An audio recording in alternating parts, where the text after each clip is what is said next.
위해서 틀어지지 않고 이럴 때일수록 더 예배에 집중하고 또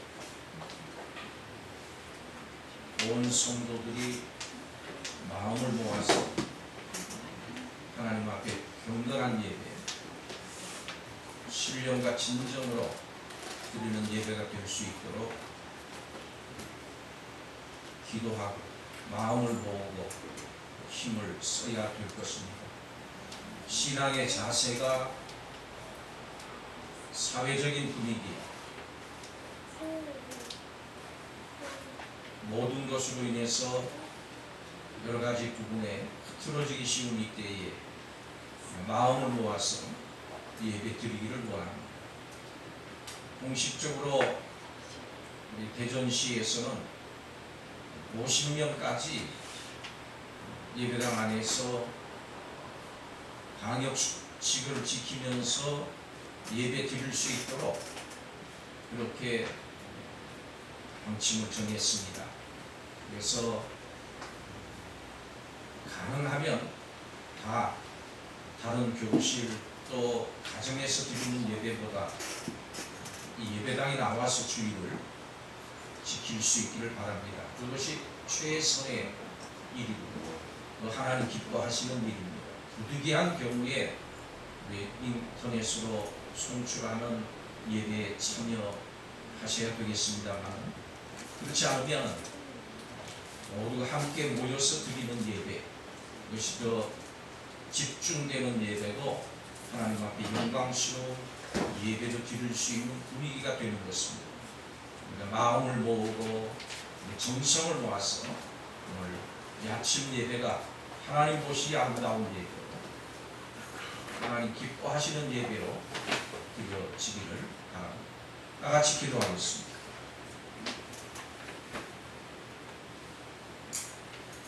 하나님의 은혜를 감사드립니다. 이 시간도 하나님 앞에 정성 들이며 마음을 들이며 예배하기 위하여 모인 우리 성도들 위해 하늘의 문을 활짝 여시고 우리의 예배를 받아주시고 하나님의 기쁨으로 삼아 주옵소서. 여러 가지 모양으로 어려운 환경 속에서 인터넷을 통해서 예배에 참여하는 가정들, 심령들 속에 하나님께서 또한 함께 하셔서 그곳에서 드리는 예배로 신령과 진정으로 마음을 드리고 시간을 드리고 정성을 드리고 물질을 드리고 하나님을 기쁘시게 하는 예배가 되게 하여 주시기를 원합니다. 속히 이 코로나19 바이러스를 극복할 수 있는 우리의 마음이 다져지게 하시고 신앙의 자세가 다져지게 허락하여 주셔서 어떠한 경우에도 하나님 앞에 예배하며 믿음 생활을 지켜나가는 데 부족함이 없도록 우리 성도들을 붙들어 주시옵기를 간절히 빌곤 합니다. 저들의 가정, 일터, 학업 속에 주의 특별한 은혜가 이 한 주간도 넘치게 하여 주옵소서. 오늘 이 시간 하나님 앞에 드리는 예배를 주여 기뻐 받아 주옵소서. 하늘문을 여시고 우리에게 응답하여 주옵소서. 예수님의 이름으로 기도하옵나이다. 아멘.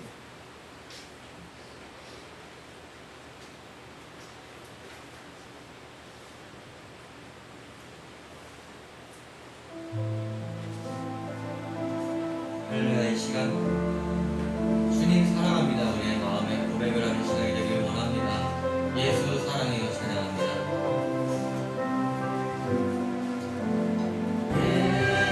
예수 사랑해요.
예배로, 주님을 기쁘시게 하는 예배로 우리의 마음과 정성을 다해서 신령과 진정으로 예배할 수 있는 복된 시간이 되도록 성령으로 우리를 인도하여 주옵소서. 성령의 기름 부으심을 받는 심령들 되게 허락하여 주셔서 하나님 앞에 성령의 이끌리심을 받는 예배로 주님을 기쁘시게 하는 주님의 마음에 합한 예배가 되어질 수 있도록 인도해 주옵소서. 예배를 여러 가지 모양으로 방해하는 악한 원수마귀 사탄의 세력들 예수 그리스도의 이름으로 쫓아주시고 온전히 주님만을 바라보며 주님만 예배하는 시간 되게 허락하여 주옵소서. 예수님만을 바라보는 시간이 되게 허락하여 주옵소서. 예수님의 이름으로 기도하옵나이다. 아멘. 하늘에 계신 우리 아버지여, 이름이 거룩히 여김을 받으시오며 나라 임하옵시며 뜻이 하늘에서 이루어진 것 같이 땅에서도 이루어지. 오늘날 우리에게 일용할 양식을 주옵시고 우리가 우리에게 죄 지은 자를 사하여 준 것 같이 우리 죄를 사하여 주옵시고 우리를 시험에 들게 하지 마옵시고 다만 악에서 구하옵소서. 나라와 권세와 영광이 아버지께 영원히 있사옵나이다. 아멘. 자리에 앉겠습니다. 주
손영석 집사님 오늘 예배를 위해서 기도해 주시겠습니다.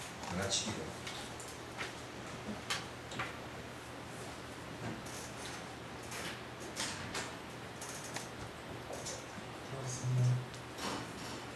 사랑하는 하나님, 저에게 좋은 날을 허락하여 주시고 참으로 기쁜 예배를 드릴 수 있도록 저희를 불러주심을 감사를 드립니다.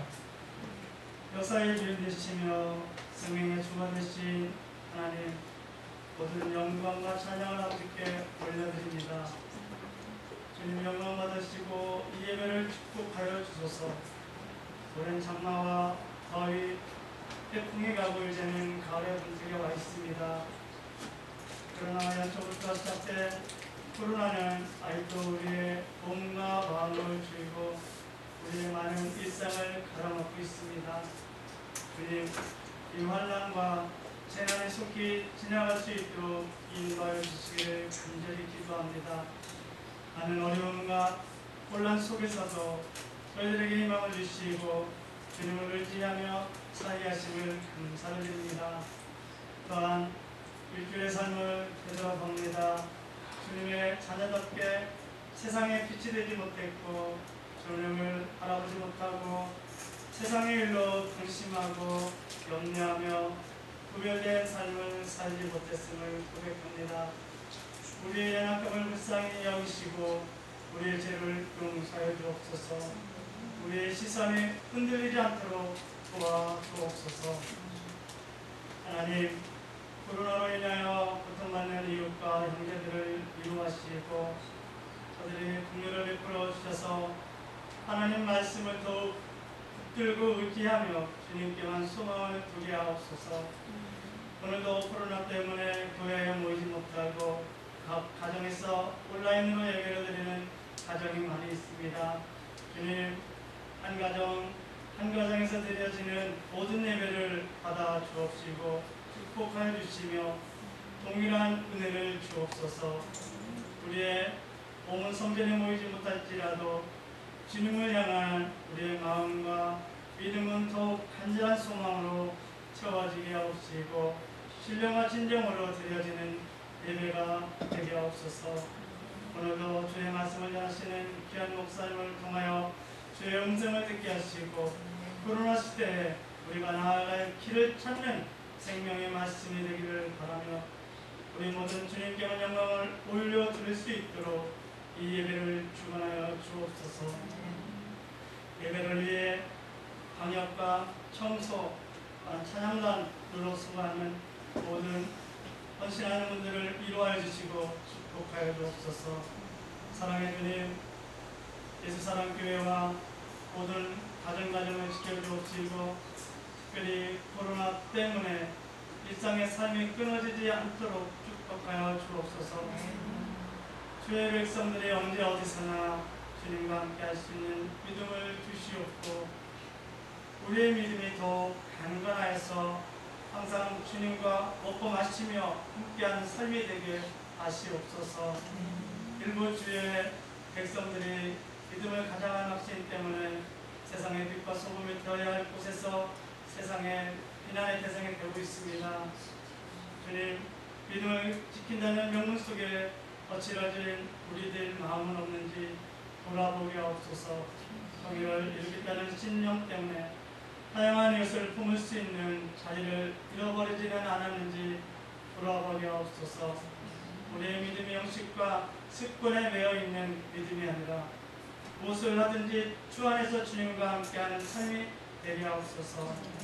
코로나로 인하여 성도 간의 만남과 교제가 부족하여도 우리의 믿음이 식지 않게 하시고 주변의 시선이나 비난 때문에 우리의 믿음이 흔들리지 않도록 붙잡아 주옵소서.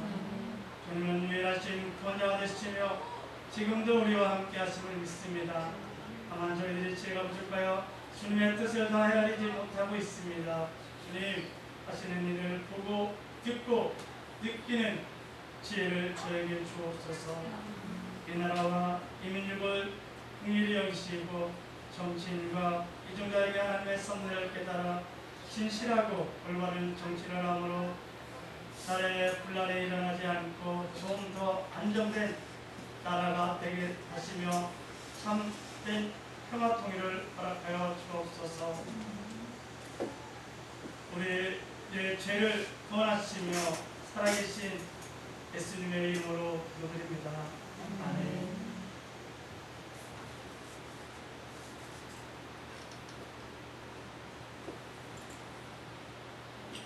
하나님의 말씀 사무엘 하서 12장 1절에서 14절까지를 한 절씩 저와 함께 교독하겠습니다. 여호와께서 다윗에게 보내시니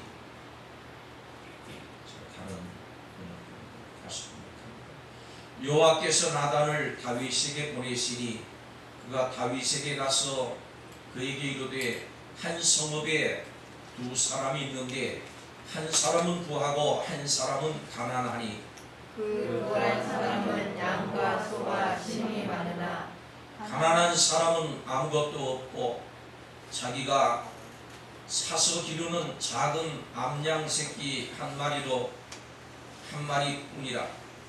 그 암양 새끼는 그와 그의 자식과 함께 자라며 그가 먹는 것을 먹으며 그의 잔으로 마시며 그의 품에 누움으로 그에게는 딸처럼 되었거늘 어떤 행인이 그 부자에게 오되 부자가 자기에게 온 행위를 위하여 자기의 양과 소를 아껴 잡지 아니하고 가난한 사람의 양 새끼를 빼앗아다가 자기에게 온 사람을 위하여 잡았나이다 하니 다윗이 그 사람으로 말미암아 노하여 나단에게 이르되 여호와의 살아계심을 두고 맹세하노니 이 일을 행한 그 사람은 마땅히 죽을 자라. 그가 불쌍히 여기지 아니하고 이런 일을 행하였으니 그 양 새끼를 내게 하나 갚아 주어야 하리라 하니라. 나단이 다윗에게 이르되 당신이 그 사람이라. 이스라엘 하나님 여호와께서 이와 같이 이르시기를 내가 너를 이스라엘 왕으로 기름 붓기 위하여 너를 사울의 손에서 구원하고 내 주인의 집을 내게 주고 내 주인의 아내를 내 품에 두고 이스라엘과 유다 족속을 내게 맡겼느니라. 만일 그것이 부족하였을 것 같으면 내가 내게 이것저것을 더 주었으리라. 그런데 어찌하여 내가 여호와의 말씀을 업신여기고 나 보기에 악을 행하였느냐. 네가 칼로 햇사람 우리아를 치게 암몬 자손의 칼로 죽이고 그의 아내를 빼앗아 내 아내로 삼았도다. 이제 내가 나를 업신여기고 햇사람 우리아의 아내를 빼앗아 내 아내로 삼았은즉 칼이 내 집에서 영원토록 떠나지 아니하리라 하셨고 여호와께서 또 이와 같이 이르시기를 보라 내가 너와 네 집에 재앙을 일으키고 내가 네 눈앞에서 내 아내를 빼앗아 내 이웃들에게 주리니 그 사람들이 내 아내들과 더불어 백주에 동침하리라. 너는 은밀히 행하였으나 나는 온 이스라엘 앞에서 백주의 일을 하리라 하셨나이다 하니 다윗이 나단에게 이르되 내가 여호와께 죄를 범하였노라 하매 나단이 다윗에게 말하되 여호와께서도 당신의 죄를 사하셨나니 당신이 죽지 아니하려니와 이로 말미암아 여호와의 원수가 크게 비방할 거리를 얻게 하였으니 당신이 낳은 아이가 반드시 죽으리이다 하고. 아멘. 다윗이 오늘 이 본문의 배경을 보면 다윗이 자신의 부하 장수였던 우리아를 죽이고 그의 아내 밧세바를 취했습니다. 이것이 거의 완전 범죄였습니다.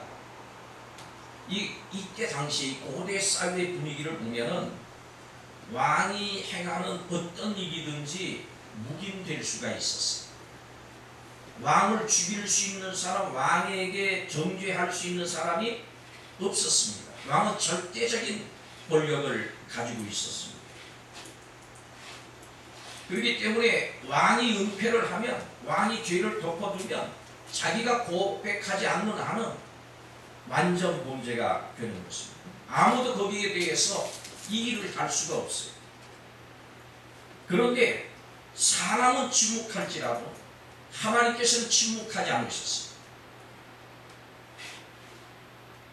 그의 모든 잘못된 행동을 하나님께서 낱낱이 드러내셨습니다. 하나님께서는 몇 달 동안을 다윗이 죄를 지은 그 상태로 살도록 내버려 두십니다. 회개의 기회를 주신 거예요. 그런데 다윗은 자신이 저지른 죄에 대해서 하나님께 회개하지 않았어요. 그래서 하나님께서는 이 선지자를 보내시는 거예요. 죄를 깨닫게 하기 위해서. 죄라고 하는 것은 우리의 삶 속에 우리를 무기력하게 만듭니다. 죄를 지으면 힘이 없어요. 영적인 힘도 없고 육신적인 힘도 빠지고 생활의 모든 힘이 빠집니다. 우리가 범죄하지 아니하고 우리가 하나님을 찬양하고 하나님께 의롭게 살아서 하나님을 기쁘시게 하는 것, 이것이 우리의 삶에 있어서의 힘이 되는 줄로 아시기를 바랍니다. 코로나 때문에 힘 빠지는 게 아니에요. 하나님을 향해서 우리의 마음을 더 집중하지 못하고 이러한 상황 속에서도 하나님께 더 기쁨을 드리면 그것이 우리의 힘이 되는 것입니다. 우리의 삶의 활력이 되어지는 것입니다. 하나님은 다윗을 불쌍히 여기시고 다윗을 사랑하셔서 나단 선지자를 그에게 보내셔가지고 그의 죄를 오늘 본문에 보니까 깨닫게 해주십니다. 비유를 통해서 선지자를 통해서 하나님께서는 다윗의 죄를 스스로 깨닫게 하시는 거예요. 그런데 이 앞부분의 말씀을 보면 다윗은 여전히 자기의 죄를 깨닫지 못하고 그것이 자기의 이야기인 줄 알지 못하고 남의 이야기인 줄 알고 깨닫지 못했어. 그래서 뭐라고 얘기합니까? 이 일을 행한 자는 마땅히 죽을 자. 분노하고 정죄를 합니다. 그래서 7절에 12절까지 보면 나단 선지자가 다윗의 죄에 대해서 말을 하는데 결국 이 다윗의 죄는 누구에게 행한 죄냐? 사람을 향한 죄도 되지만 궁극적으로는 하나님을 향한 죄, 하나님을 향한 태도였어요. 우리가 사람에게 짓는 모든 죄는 사람에게만 짓는 게 아니에요. 하나님을 향한 죄. 다윗이 우리아와 우리의 아내를 향해서 범죄했습니다만 오늘 본문에 보면 하나님께 죄를 범합니다. 이 나단 선지자가 그렇게 얘기합니다. 우리가 죄를 범하면 이거 사람에게만이 아니에요. 하나님을 향해서 범죄하는 것이다. 그래서 우리가 이 믿음 안에서 보면 죄는 하나님이 주신 은혜에 대해서 배반하는 거예요. 다윗에게 엄청난 은혜를 하나님께서 베푸셨는데 그 은혜를 망각하고 그 은혜를 무시해버리고 다윗은 죄를 범한 것입니다. 7절에 나단이 다윗에게 이르되 당신이 그 사람이라 이렇게 말하면서 내가 너를 이스라엘 왕으로 세우고 사울의 손에서 구원시켜주고 내 주인의 집을 너에게 주고 내 주인의 아내들을 내 품에 두고 이스라엘과 유다 족속을 내게 맡겼다. 그것이 만약에 부족했을 것 같으면 내가 더 채워줬습니다. 그런데 어째서 너는 여호와의 말씀을 업신여기고 네가 나를 업신여기고 우리 아이의 아내를 빼앗아 범죄하였다. 이렇게 말씀하십니다. 이 죄라고 하는 것은 영적인 무기력에서 생기는 거예요. 죄는 궁극적으로 하나님을 업신여기는 거예요. 죄를 짓는 것은 궁극적으로 하나님의 말씀을 업신여기는 거예요. 하나님을 두려워하지 않는 거예요. 하나님을 경외하지 않는 것입니다. 하나님은 이 나단 선지자를 통해서 다윗 네가 범한 죄는 나를 향한 죄야. 하나님을 향한 죄야. 이것을 지적하시는 겁니다. 그래서 오늘 이 본문에 보면 계속해서 하나님께서 1인칭을 사용하세요. 나당이 얘기합니다마는 내가, 나 이렇게 말씀하고 다윗을 지칭을 합니다. 네가 범죄했다. 그래서 선지자들이 하나님의 말씀을 대언하는 그런 방식이긴 합니다마는 오늘 이 본문의 모든 문장의 주어가 하나님이 직접 말씀하십니다. 1인칭 나, 다윗에게 향해서 2인칭 너라고 하는 이 형식을 취하고 있어요. 네가 나에게 범죄했다. 하나님께서 이렇게 말씀하십니다. 우리가 그것을 깨달아야 됩니다. 우리의 모든 죄는 사람을 향해서, 사회를 향해서, 어떤 대상을 향해서 하는 모든 죄는 하나님을 향한 죄.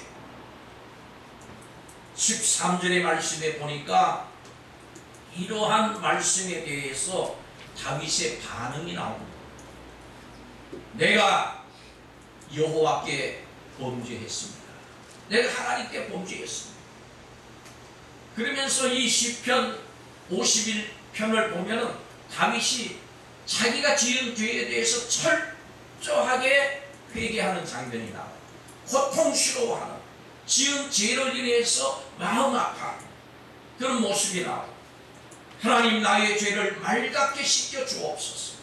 나를 깨끗하게 하소서. 내 속에 정한 마음을 창조하시고 내 안에 정직한 영을 새롭게 하여 주옵소서. 행복하게 하나님 앞에 나가서 회개하는 장면이 나옵니다. 사랑하는 여러분, 우리가 날마다 이 세상 속에는 우리를 시험하는 것들로 꽉 차 있어요. 여러 가지 죄를 지을 만한, 하나님을 떠날 만한, 하나님을 멀리할 만한 이유들이 세상 속에 꽉 차 있습니다. 아멘. 얼마든지 차 있는 그 하나님 앞에 나오지 못할, 하나님 앞에 나가지 못할 이유들을 대라 그러면 하루 종일 그 이유를 대도 다 못 될 겁니다. 엄청나게 많은 그 이유들이 세상 속에는 존재하고 있습니다. 시험거리들이 존재하고 있는 거예요. 우리를 유혹하는 일들이, 유혹하는 사람들이, 유혹하는 사회 환경이 꽉 차 있어요. 교회 문방만 나가면 죄악으로 꽉 차 있다 이렇게 해도 과언이 아닙니다. 교회 안에도 물론 마찬가지예요. 지금 이 시간도 마찬가지. 우리를 시험하고 유혹하는 일들이 있는 것입니다. 이런 시험거리, 이런 죄의 유혹거리로 꽉 찬 세상 가운데서 우리가 이길 수 있는 비결이 뭐예요? 죄와 싸워서 이길 수 있는 힘이 우리에게는 없어요. 그래서 하나님께서 우리에게 성령을 보내주셨어요. 성령을 보내주셔서 무엇이 하나님의 뜻인지, 무엇이 죄인지 그걸 깨닫고 하나님께 구하면 성령이 우리에게 죄를 이길 수 있는 능력을 주시는 거예요. 이 죄를 이길 수 있는 방법은 성령의 도우심을 받아야 돼요. 내 힘으로 이기려고 해서 절대 이길 수 없습니다. 패할 수밖에 없어요. 성령의 능력을 의지하는, 성령의 인도하심을 받고 성령의 능력으로 죄를 이겨나가는 승리하는 삶이 되시기를 주의 이름으로 축복합니다. 날마다 시험에 들지 않으려면 어떻게 돼요? 성령 충만하셔야 돼요. 성령으로 가득해야 돼요. 어둠이 물러가게 하려면 빛이 들어오면 되는 거예요. 성령으로 나를 가득 채우면 죄가 더할 틈이 없는데, 죄가 들어오면 마음이 밝고 성령이 인도하셔가지고 죄인 줄 깨닫게 해주십니다.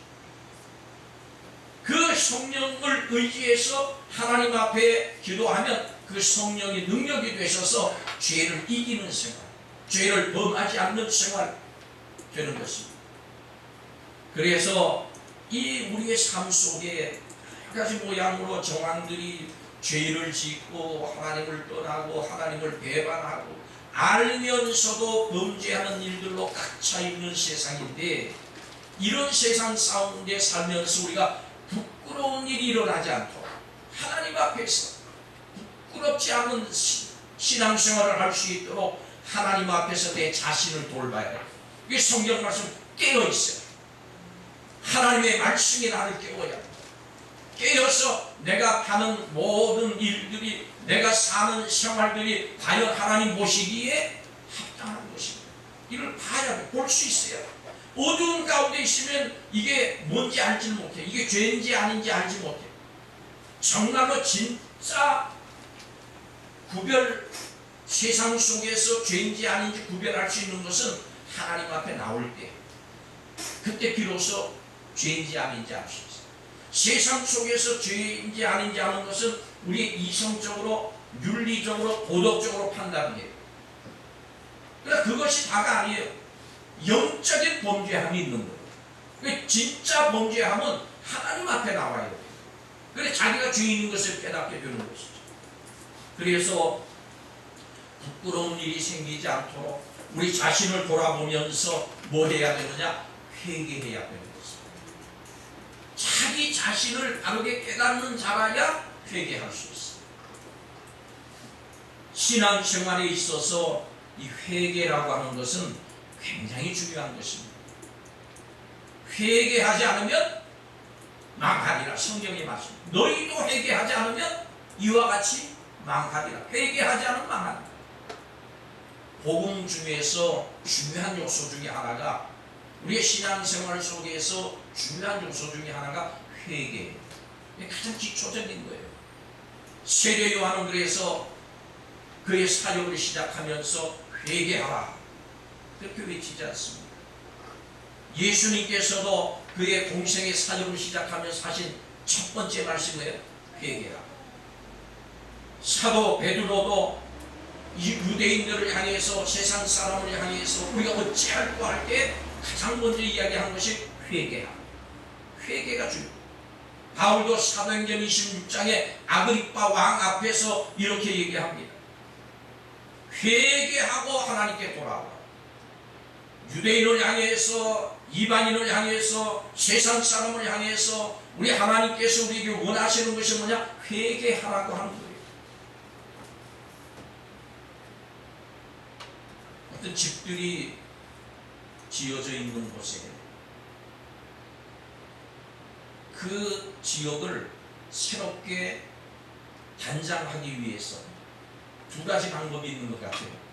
재개발을 하는데, 하나는 전부 부수고, 있던 집들을 전부 부수고 새로운 집들을 만드는 거예요.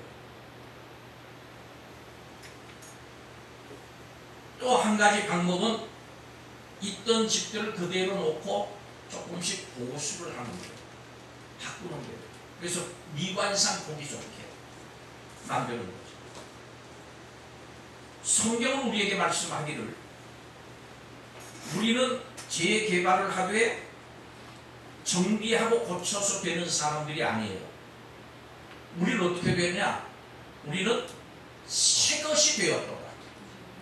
있던 것은 부숴버리고 보라, 새 것이 되었더라.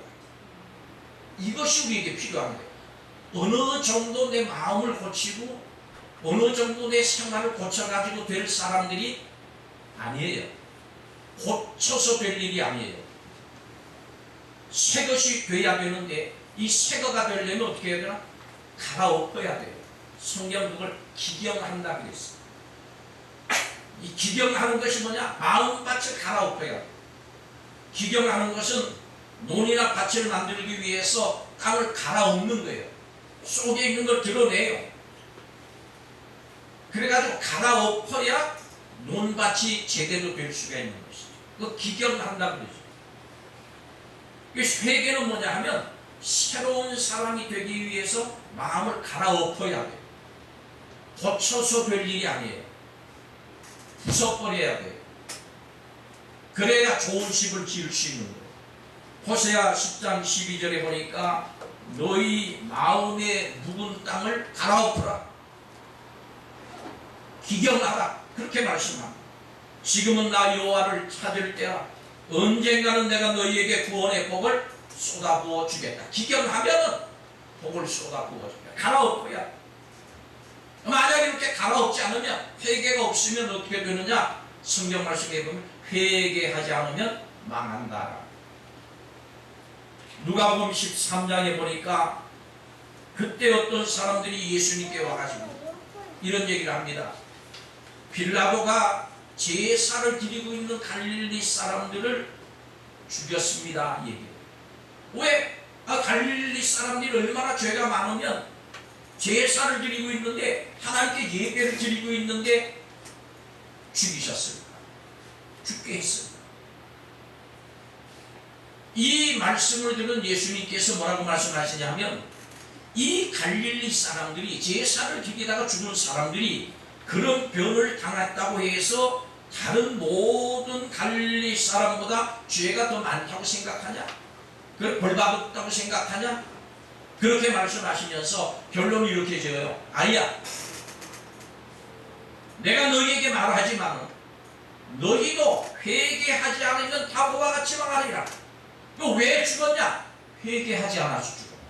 제사를 드리지만은, 예배를 드리지만은 회개하는 마음이 없어요. 마음이 딱딱해졌어요. 굳어졌어요. 또 얘기를 하십니다. 실로암의 망대가 무너져가지고 그 망대에 치여 죽은 사람이 18명이다. 이 실로암에서 그 망대에 깔려 죽은 18사람이 예루살렘에서 사는 모든 사람보다 죄가 더 많다고 생각하냐? 죄가 더 많아서 그렇게 죽었다고 생각하냐? 아니야. 내가 너희에게 말하지만 너희도 회개하지 않으면 다 그와 같이 망하리라. 회개의 문제예요. 그 사람들을 보고 우리보다 죄가 많아서 저 사람들이 죽었다 그렇게 생각할 일이 아니에요. 나도 회개하지 않으면 그와 같이 망합니다. 회개는 중요한 것이에요. 망하지 않으려면 회개해야 돼요. 베드로도, 예수님의 제자 베드로도 죄를 지었어요. 가룟 유다도 죄를 지었어요. 둘 다 죄인입니다. 그런데 베드로는 하나님께서 영광의 도구로 사용해 주셨고, 가룟 유다는 그냥 죽었어요. 무슨 차이입니까? 베드로는 회개했는데 죄를 짓고, 가룟 유다는 회개하지 않고 하나님 앞에 회개한 게 아니라 후회했다고 했어요. 회개하지 않았어요. 사랑하는 여러분, 회개라고 하는 것은 뭐냐면 진짜 자기 자신을 아는 사람만이 회개할 수 있어요. 자기 자신을 모르면 회개 안 해요. 내가 무슨 죄가 졌어? 이만하면 됐지. 이렇게 생각하면 회개가 나오질 않아요. 회개는 진짜 자기 모습을 발견한 사람만이 할 수 있는 것이 회개입니다. 회개함이 없이는 예수님께 가까이 나가지 못합니다. 이 성소에서도 보면은 가장 먼저 회개의 상징인 번제단에 동물을 잡아서 번제로 드린 후에라야 성소로 들어갈 수 있습니다. 회개 안 하면 무슨 일이 생겨? 원수마귀 사탄이 꽉 그 마음을 잡습니다. 회개하지 않으면 어둠을 불러들이는 거예요. 의학적으로 뭐 다른 의견들이 있을 수도 있겠습니다만, 우울증이 오는 게 왜 와요? 회개하지 않으니까. 어둠에 자기 자신을 내줘버리는 거예요. 어두운 마음이 사로잡아요. 생각을 사로잡고, 언어를 사로잡고, 행동을 사로잡고, 모든 생활을 완전히 사로잡아버려요. 어둠의 영이 임한다고 그러죠. 왜? 회개하지 않아요. 마귀는, 사탄은 절대 회개하지 않습니다. 하나님의 한 분이신 줄 알지만 회개하지 않아요. 자기가 잘못인 줄 알지만 회개하지 않아요. 그냥 떠올 뿐이지. 이 세상을 온전히 보려면, 자기 자신을 온전히 보고 다른 사람을 온전히 보고 세상을 온전히 보려면 회개하는 사람이라야 합니다. 그게 눈이 밝아져요. 세상을 바로 보려면 회개해야 돼요. 인생이 뭔지 바로 알려면 회개해야 돼요. 성공에 이르려면 회개해야 돼요. 구원함을 받으려면 회개해야 돼요. 그래 이 모든 것들이 다르게 보이는 것입니다. 회개가 없는 신앙은 무슨 신앙이냐? 복만 받으려고 하는 기복신앙. 믿어도 소용없네. 아니 하나님, 내가 하나님 믿는데 왜 복을 안 주시지? 그 답이 뭐냐면 회개하지 않는 거예요. 회개 없이 하나님을 믿는 거예요. 회개 없이 신앙생활을 합니다. 회개함이 없이는 병고침도 없고, 회개함이 없이는 성령 충만도 있을 수 없어요. 회개함이 없이는 축복받을 수 없어요. 빛과 어두움이 함께 할 수 없는 거예요. 회개함이 없이는 우리의 신앙생활도 온전히 할 수 없어요. 회개함이 없이는 어떻게 됩니까? 회개함이 없는 사람이 교만해요. 회개함이 없는 사람이 어떻게 해요? 남 탓해요. 다 남 탓이. 나는 똑바른데 딴 사람이 잘못됐어. 그렇게 보는 건 뭐예요? 원망합니다. 뭐가 잘못되고 마음이 안 들고 원망합니다. 불평합니다. 불만을 털어놓습니다.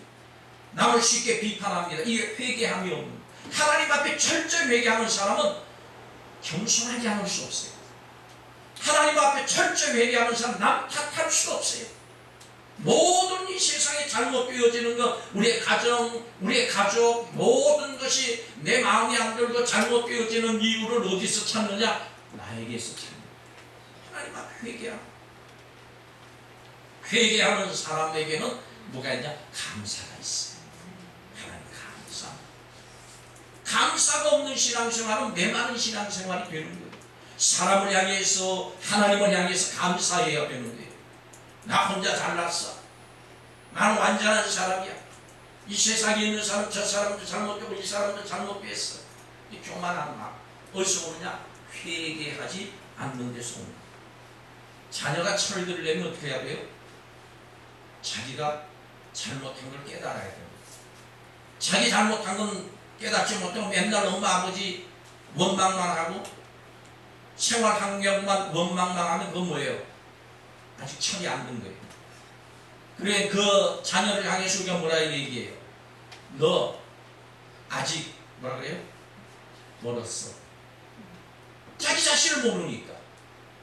자기 자신, 하나님께서 우리에게 하시는, 다윗에게 하시는 말씀이에요. 너 이렇게 은혜 주고 이렇게 축복해 주고 내 백성을 너에게 몰아주고 너를 왕으로 세워줬는데 뭐예요? 회개하지 않으니까 너 아직 멀었어. 하나님께서 그렇게 말씀하시죠. 앞에서도 말씀드렸듯이 우리 인간은 고쳐서는 인간이 안 됩니다. 고치려면 무수히 많은 교육자들, 철학자들, 무수히 많은 사람들이 이 땅에 살면서 시도를 해봤는데 죄 문제 해결을 못합니다. 고쳐서 될 일이 아니에요. 어느 한 부분만 고장난 게 아니에요. 철저하게 망가졌습니다. 그래서 인간이 죄를 지음으로 말미암아 전적인 타락이 와서 생각하는 것이 썩었고 행동하는 것이 썩었고 참 왜? 죄를 졌기 때문에 죄인이 되는 것이 아니라 전부성은 죄인이기 때문에 죄를 지입니다. 그렇기 때문에 근본이 바뀌어야 되는 거예요. 그저 우리가 나사 하나 더 박아주고 나사 하나 더 쪼여주고 이렇게 해서 될 일이 아니에요. 고치려고 그러면 무수히 많은 노력이 들어가고 그것도 될 일도 아니에요. 우리가 전자제품이나 뭐 고장난 거 갖다 줘보세요. AS 센터에 핸드폰 가지고 가서 액정이 깨졌다고 돼. 배보다 100번 큰 거예요. 이거 고쳐서 될 일이 아닙니다. 바꿔야 됩니다. 아멘. 우리의 삶도 바꿔야 돼요. 하나님 바꿔주셔야 돼요. 보라, 새 것이요. 새 걸로 바꿔주셔야 돼요. 사람이 물과 성령으로 거듭나지 않으면 다시 태어나야지 고쳐서 될 일이 아닙니다.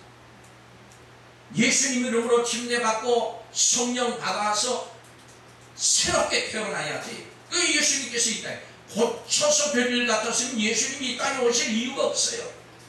그냥 좋은 사람 세우고 교육자 세우고 철학자 세우고 사회운동가 세워가지고 만드시면 됐겠죠. 그러나 그것 갖고 안 되니까 하나님이 육신을 입으시고 이 땅에 오십니다. 그러니까 우리를 바꿔주시는 거예요. 새롭게 새 것이 되어 회개가 있어야 돼요. 철저한 회개가 있어야 돼요. 어렸을 때부터 누구 얘기로 갓난아기 때 엄마 젖꼭지 깨문 것부터 회개해서 사는 동안 지은 모든 죄를 하나님 앞에 낱낱이 회개, 철저하게 회개해야 돼. 회개하지 않으니까 뻣뻣한 거예요. 회개하면 자신을 아니까 뻣뻣할 이유가 없어요. 교만할 이유가 없어요. 그래서 우리는 예수님 안에서 거듭나야 됩니다. 새로 태어나야 돼요. 보라 새것이 되었도다 선포하는 이 말씀이 우리에게 임해야 싹 바뀌어야 됩니다. 신앙적으로 돌연변이가 일어나야 되는 거예요. 조상 때부터 가지고 있던 나쁜 습관들, 나쁜 사상들, 모든 영적인 어두움들이 완전히 벗어나야 되는데 거듭나야 돼요. 이게 돌연변이가 일어나요. 내 대에서, 여러분 때에서 모든 조상 때부터 내려왔던 알게 모르게 답습받고 교육되어졌던 그 모든 것들을 싹 갈아엎어야 되는 거죠. 근데 후손들, 지금부터 내 후손들에게 그런 악습을 넘겨주지 말아야 돼요. 이런 마음을 가지고 신앙생활을 그렇게 하려면 말씀대로 사셔야 됩니다. 철저하게 말씀대로 사셔야 돼요. 성경은 그러해서 뭐라고 그럽니까? 옛사람을 버리라. 아멘. 한번 따라합시다. 옛사람을 버리라. 옛사람을 버리라. 옛사람을 고치라 그러지 않았어요. 고쳐서 될 일이 아니에요. 버려야 됩니다. 싹 버려야. 구습을 쫓는 옛사람을 버리고 새사람을 입으라. 새사람을 입는 거예요. 새사람의 생활을 해야. 새사람이 됐으면 이제 이 복음에 합당하게 생활을 하시고. 그래서 성경 구절을 읽어드릴 테니까 한번 보세요. 그러므로 이 새사람의 생활에 대한 일. 그러므로 여러분은 거짓을 버리고 각자 자기 이웃에게 진실을 말하십시오. 진리는 뭐예요? 하나님 말씀이 진리입니다. 사람에게서 나오는 것이 진리일 수 없어요. 화가 나더라도 죄를 짓지 말고. 잘 들으세요. 화가 나더라도 죄를 짓지 말고. 화가 나가지고 이 언어로, 화가 나가지고 행동으로, 화가 나서 어떤 다른 것으로 표현되어진 그게 뭐가 돼요? 화가 죄가 됩니다. 화가 나더라도 죄를 짓지 말자. 어떤 사람은 화가 나면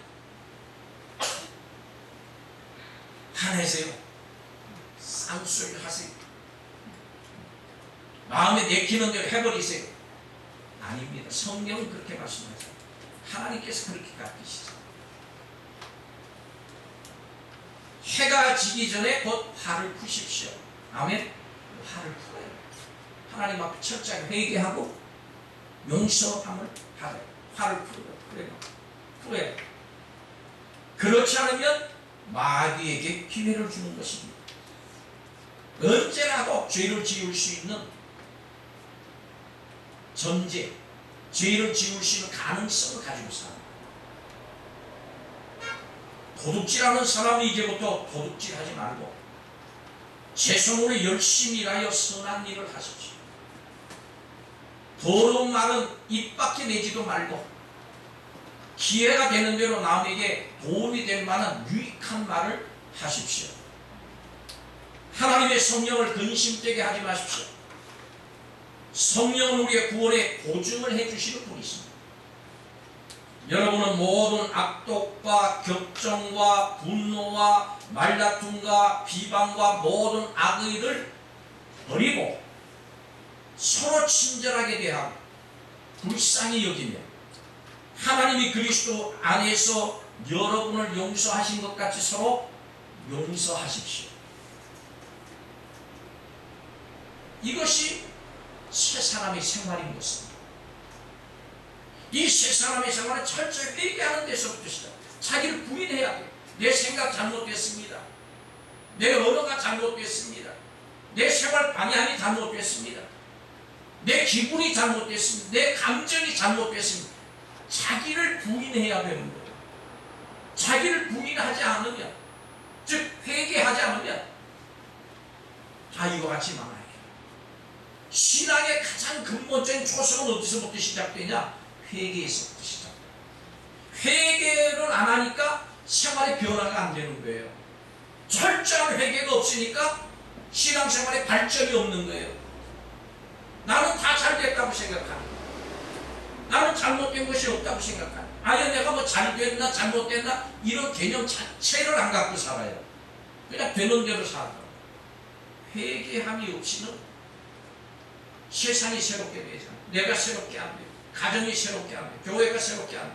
이 나라가 새롭게 안 돼. 아무리 이 세상 속에 환경 보존 운동을 해도 여러분 사람이 회개해야 환경이 망가진 이유가 사람이 죄를 지었기 때문에 환경이 망가집니다. 그런데 회개하지 아니하고 환경을 새롭게 하겠다고 천만에요. 세상은 회개하지 않으면 그대로 망하는 것입니다.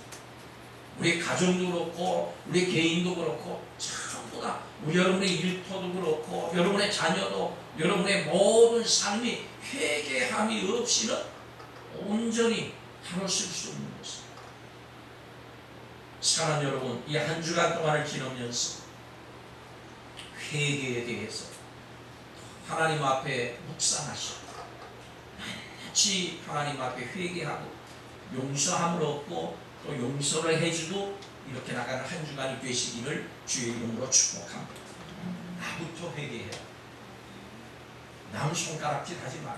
남 원망하지 마. 남 비판하지 마. 나부터 회개해라. 언제부터? 지금부터 회개해라. 하나님 나는 죄인입니다. 이 죄를 짓고 저 죄를 지었으니 용서하여 주옵소서. 회개의 신앙이 참신. 내가 예수님 30년 40년 믿었는데 뭐 내가 회개할 게 뭐 있어? 아니에요. 3, 40년을 믿었기 때문에 더 자기 자신을 잘 알아. 더 자기 자신을 하나님 말씀에 비춰보니까 더 잘못된 것을 많이 깨닫게 돼요. 옛날에는 죄라고 생각이 안 됐는데 이제 보니까 이게 죄야. 더 철저하게 회개하게 되고 회개할 것이 더 많아지는 거예요. 나만 나의 죄만 위해서 회개하는 것이 아니라 이제 우리 가족의 죄, 이 민족의 죄, 이 사회의 죄, 이 국가의 죄에 대해서 하나님 앞에 회개하는 거예요. 마치 내가 죄를 지은 것처럼 회개하는 것입니다. 회개가 없이는 회개는 우리 신앙생활의 가장 기초예요. 그래서 세례 요한도 예수님도 베드로도 사도 바울도 회개하라 가장 먼저 외친 것이 회개입니다. 오늘 우리의 성도 여러분 이 한 주간을 철저하게 회개하면서 하나님 앞에 더 가까이 나가는 우리 모두가 되기를 주의 이름으로 축복합니다.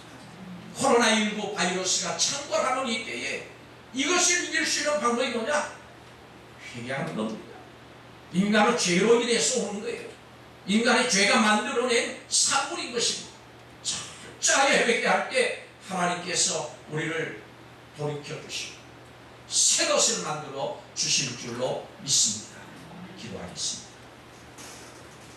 회개하라고 명하시고 우리가 회개할 때 받아주시는 하나님, 용서하시는 하나님, 어떤 거라도 주님 앞에 자백하며 정한 마음을 창조해 주셔서 정직한 영을 새롭게 하여 주옵소서. 회개하며 회개에 합당한 열매를 맺는 우리가 다 되게 하여 주옵소서. 날마다 성령 충만해서 죄와 싸워 이기는 심령들이 되게 하여 주옵소서. 이 한 주간을 회개하며 하나님 앞에 나아가는 영적인 진전이 이루어지는 기초가 잘 누려지는 성도들이 다 되게 하여 주옵소서. 예수님의 이름으로 기도하옵나이다. 아멘.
하나님 앞에 드린 예물을 주님 기뻐 받아주시고 하늘문을 활짝 여시고 이 손길들 위에 하나님의 기뻐하시는 뜻을 찾아갈 수 있도록 허락해 주시니 영적인 복이 충만하게 허락하여 주옵소서. 귀한 물질을 구별되게 드린 손길들의 가정 위에, 가족들 위에, 일터 위에, 저들이 경영하고 계획하는 모든 일들 위에 주의 인도하심이 있기를 간절히 원합니다. 인도하셔서 영광을 취하여 주시고 물질을 드리듯이 이 시간 마음도 드립니다. 우리의 모든 장래도 하나님의 손에 맡겨드립니다.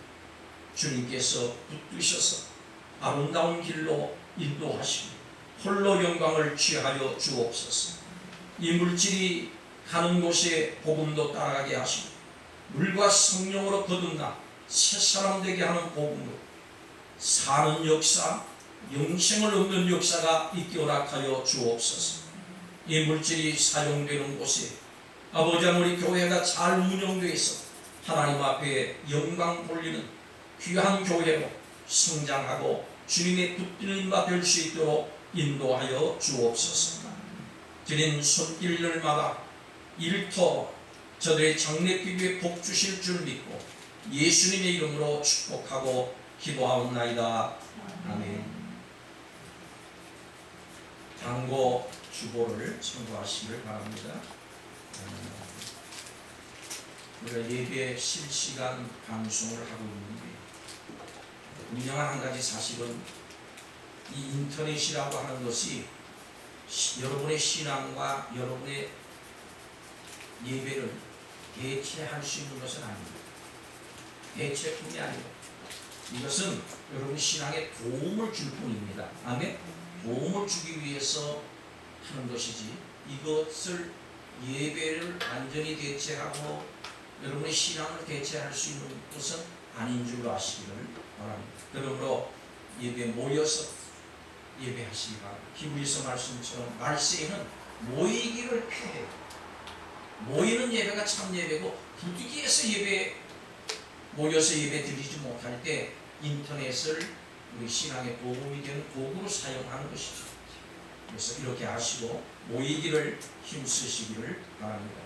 우리가 이 실시간 방송을 위해서 장비를 구비하고 송출할 수 있도록 수고해 주신 모든 분들께 감사를 드립니다. 카메라는 제가 헌물을 했고요.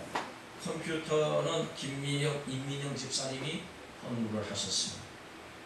송출을 담당하고 이것을 기술적으로 하는 일은 안혜진 집사님이 해주실 것이고요. 또 그 아들 시우가 처음에 할 때 도움을 줬습니다. 그리고 기술적인 면들, 음성을 바로잡고 이 모든 면들은 지금까지 그렇게 해줬고요. 또 앞으로도 해줄 텐데 미국에 있는 김성렬 전도사님이 저와 같이 통화를 하면서 하나하나 음성들을 다 기술적으로 잡아주셨습니다. 그 외에도 여러분들이 수고를 하시고 예배를 위해서 주일 전에 토요일 와서 청소하고 방역 작업을 하고 하시는 모든 분들을 인해서 진심으로 감사를 드립니다. 우리가 구원은 감사의 힘씁니다. 가지 모양으로 하나님 앞에 감사하면서 나가시고 다음 주 20일부터는 모든 예배를 정성하겠습니다. 이번 수요일 금요일은 집에서 예배 드리시고 다음 주일부터는 정부의 특별한 변화가 없는 이상은 이제 모든 예배를 회복하겠습니다. 그렇게 하시고 힘써 주시기를 바랍니다. 그 예배가 회복이 돼도 우리는 계속해서 인터넷이나 유튜브를 활용할 방법을 찾겠습니다. 교육하고 여러분의 신앙생활에 도움이 줄 수 있는 일들을 SNS라든가 이런 모든 것을 다 동원해서 여러분 신앙에 도움이 될 수 있도록 힘쓰겠습니다. 그렇게 하시기를 바랍니다. 여러 가지 기도의 제목들이 주보에 나와 있습니다. 또 주보를 보시고 한 주간 동안 이 기도 제목을 가지고 기도해 주시기를 바랍니다. 이제 다 함께 자리에서 일어나셔서 회개 찬송을 하나님 앞에 드리십시오.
주간 우리 교회 모든 예배가, 모든 모임이 하나님 앞에 드리는 모든 것들이 회복되어지는 한 주간이 되게 하여 주옵소서.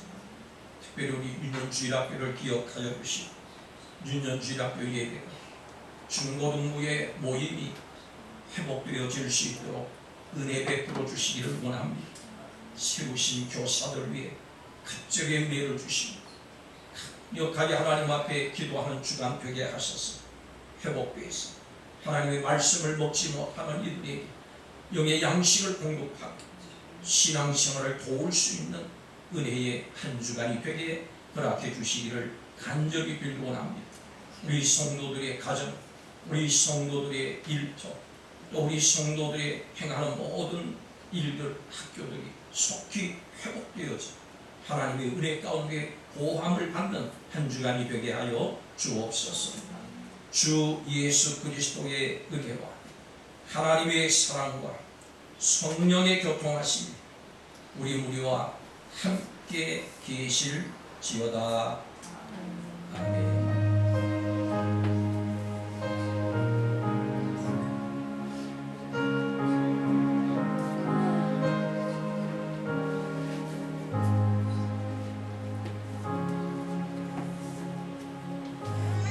어려움 속에서도 예배 가운데 나오시고 함께 예배드리는 우리 성도들 하나님께서 한 주간 동안 함께 하시고 복 주실 줄로 믿습니다. 서로 인사 나누시고 교제하겠습니다. 감사합니다. 우리 은지 안녕. 은지 안녕.